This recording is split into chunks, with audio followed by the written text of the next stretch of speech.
having said that, I would like to go to one of your fellow countrymen speaking from Ethiopia, Daniel Tesfa, who will also speak on the war in Tigray, but then how he has observed that from his perspective.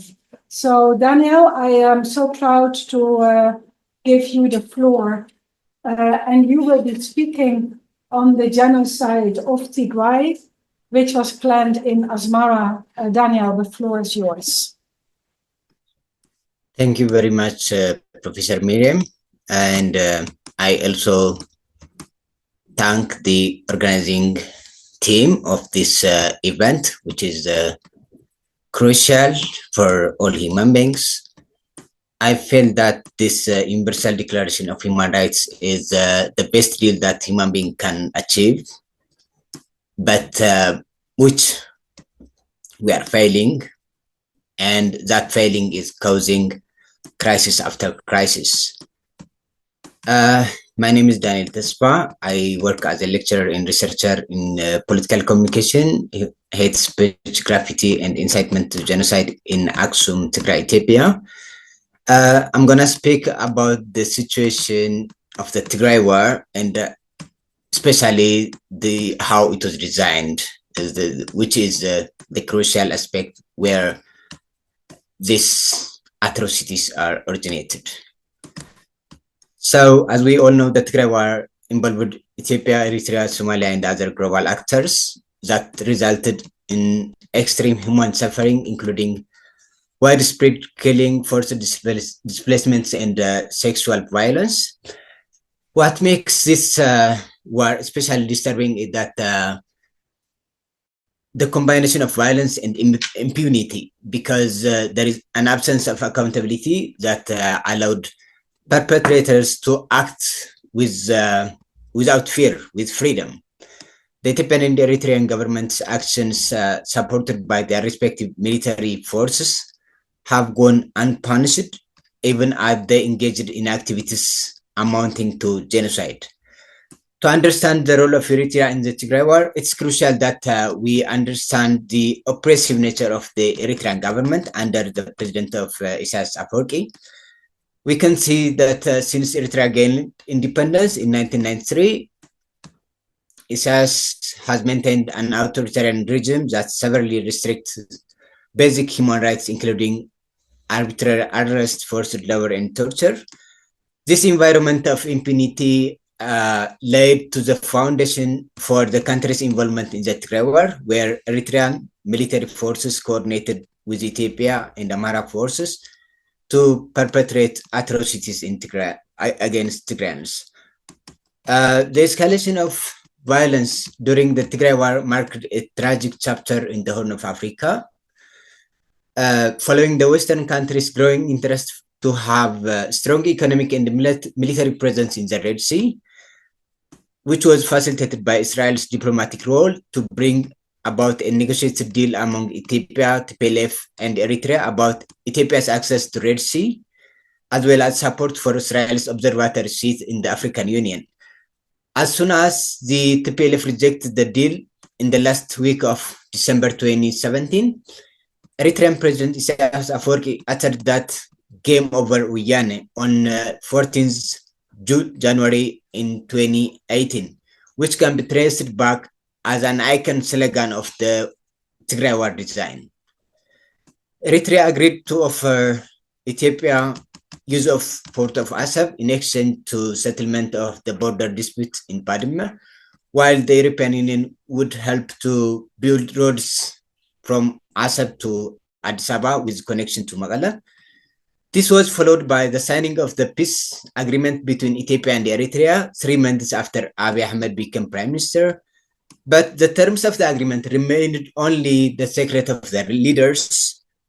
This is comparable to the deal between Meles Zenawi and Isaias Afwerki, signed immediately after the Eritrean independence, where both leaders were appreciated by the Western world that they are African Renaissance leaders. But this honeymoon era was immediately evaporated following the eruption of the Ethio-Eritrean War in 1998 that claimed the life of hundreds of thousands of people for 2 years. It is not for the sake of remembering the events that we need to scrutinize this. It is to question whether history is now repeating itself.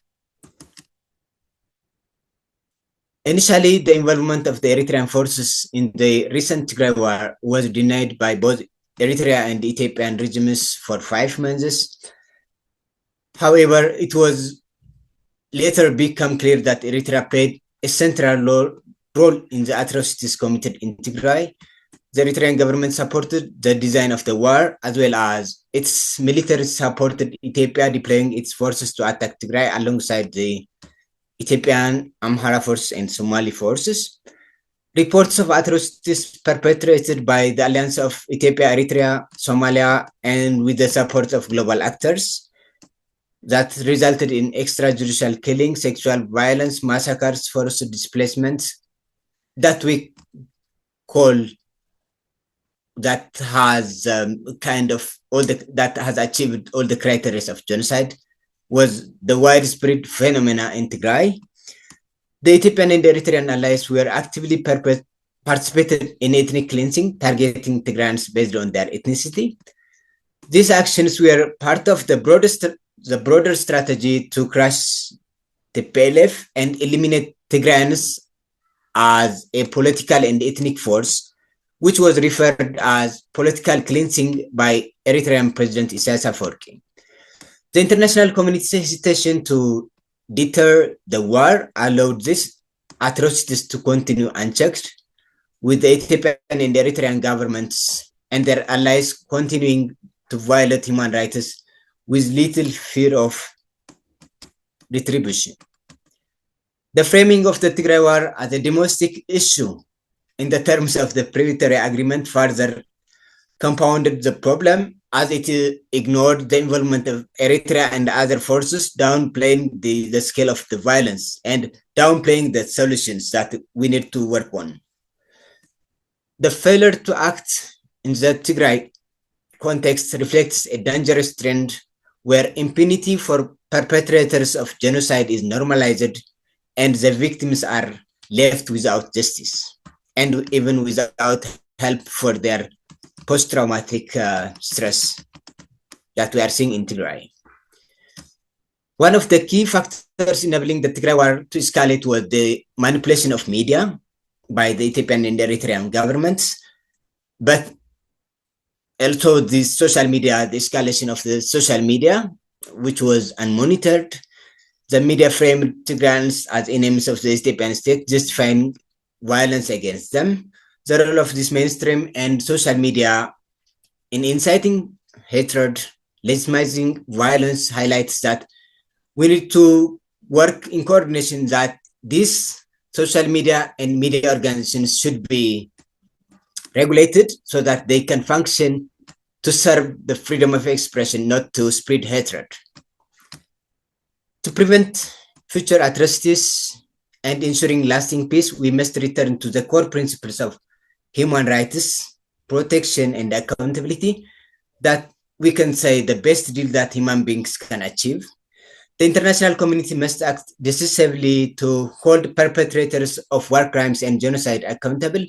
Diplomatic pressures, sanctions, support for grassroots peace initiatives should be central to the global response of the crimes here and there. It's also crucial that international institutions are empowered to prosecute those responsible for the atrocities. The lessons learned from the Tigray war and other genocidal events must guide further action to ensure that such crimes are never repeated.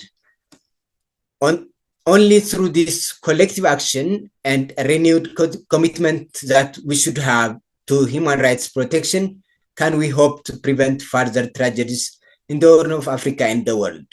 Thank you very much.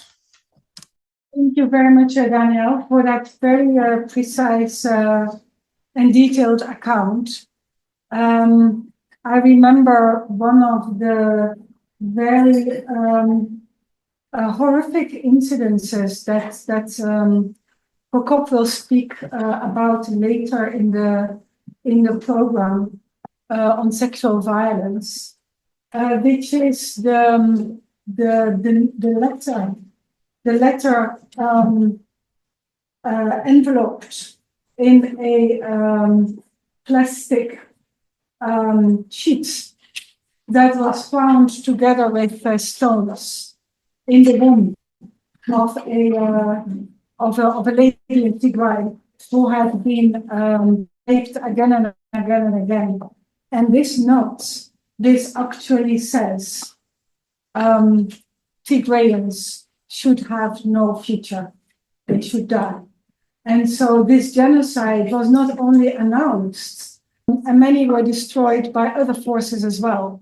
There was a terrible impunity on sexual violence and rape, schools that were destroyed.